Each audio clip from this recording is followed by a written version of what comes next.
नमस्ते साथियों।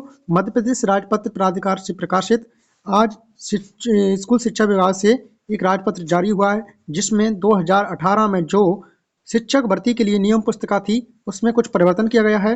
जो दिनांक आपकी 27 दिसंबर को 2024 को ये हुआ है, जिसमें कुछ महत्वपूर्ण बिंदुओं पर बात की गई है, जैसे कि आपके अतिथि शिक्षकों को कितने प्रतिशत आरक्षण रहेगा, महिलाओं को कितने प्रतिशत आरक्षण रहेगा।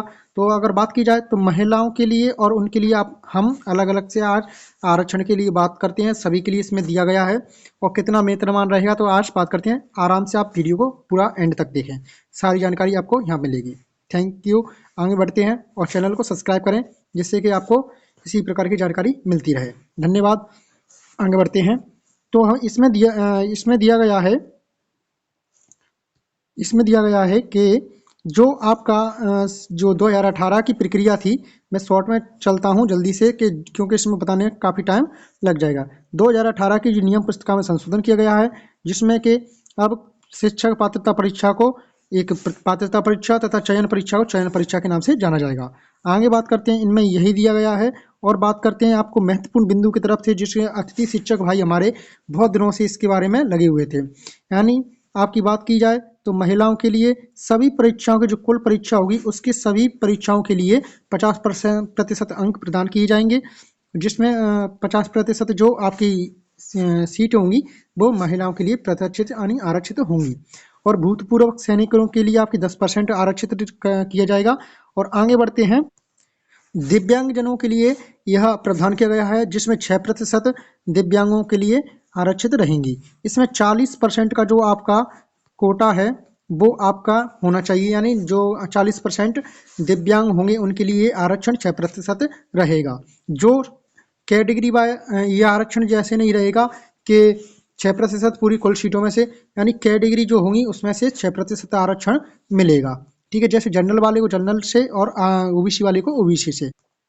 इसमें दिया गया है स्पष्टीकरण इसमें स्पष्टीकरण किया गया है कि स्पष्टीकरण में दिव्यांगजनों को लाभ न्यूनतम 40% के अधिक विकलांगों को, या 40% होगा तो भी उनको विकलांग का जो आरक्षण है वो मिलेगा, तथा अधिक भी होगा तो उनको मिलेगा ही मिलेगा। और अब बात करते हैं हम अपने अतिथि शिक्षक के।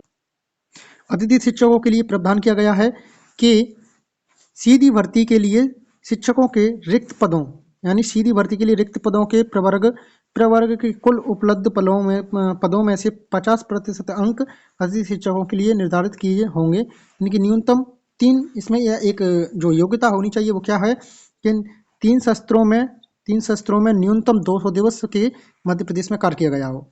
लेकिन इसमें एक और भी कंडीशन है कि इस एक और कंडीशन क्या है, आप देख सकते हैं यहाँ पे इसी पदों के लिए, यानी शासन संचालित रूप से कार्य किया हो, यानी शासन द्वारा संचालित शासकीय विद्यालयों में ही कार्य किया हो और के रूप में कार्य किया हो, परंतु अतिथि शिक्षकों के लिए आरक्षित पदों की पूर्ति नहीं हो पाने पर, अगर अतिथि शिक्षकों से पूरे पद नहीं भरे जा सकते हैं तो उन पदों को अन्य अभ्यर्थियों द्वारा भरा जाएगा। इस प्रकार से इसका जो स्पष्टीकरण है वो बहुत अच्छा है। स्पष्टीकरण में दिया है कि न्यूनतम 3 सत्रों में केवल पूर्ण नहीं माने जाएंगे जब तक, यानी प्रत्येक सत्र में आपके कम से कम 30 दिन तो होने चाहिए। यदि 30 दिन से कम दिन एक सत्र में किया है और 200 दिन आपके हो रहे हैं, तब भी आपका वो सत्र मान्य नहीं होगा। तो प्रत्येक सत्र में 30 दिवस होने चाहिए और आपके जो अतिथि शिक्षक में कार्य किया हो, इसके अतिरिक्त तीनों सत्रों के कुल अनुभव जो दिवस हैं वो 200 दिन होने चाहिए। इस प्रकार से ये दिया गया है। अन्य किसी ऐसे प्रवर्ग के जैसा कि शासन द्वारा समय समय पर अधिसूचित किया जाएगा। तो ये आज की महत्वपूर्ण जानकारी थी, जिसमें कि आज परिवर्तन किया गया है। तो अतिथि शिक्षकों को 50% जो आरक्षण है वो मिलेगा कब, जब उसमें 30 दिनों का ये हर एक सत्र में कार्य किया हो। ऐसा नहीं कि 177 दिन एक में कर लिए और 50 दिन एक में कर लिया, दूसरे में 4 दिन किया हो, तो ऐसा तीसरे में 4 दिन किया हो, तो इस प्रकार से आपको अंक नहीं जो आपका 50% का आरक्षण है वो नहीं मिलेगा। लेकिन अगर आपने जैसे कि एक ही सत्र में आपके 177 दिन हो गए और दूसरे सत्र में आपके 30 दिन हो रहे हैं या 35 दिन हो रहे हैं या फिर तीसरे सत्र में आपके 50 दिन हो रहे हैं, तो उस तरीके से आपका ये मान्य होगा। और यही थी आज की अपडेट। तो थैंक यू, धन्यवाद। फिर मिलते हैं अगली वीडियो में। चैनल को सब्सक्राइब करना, धन्यवाद।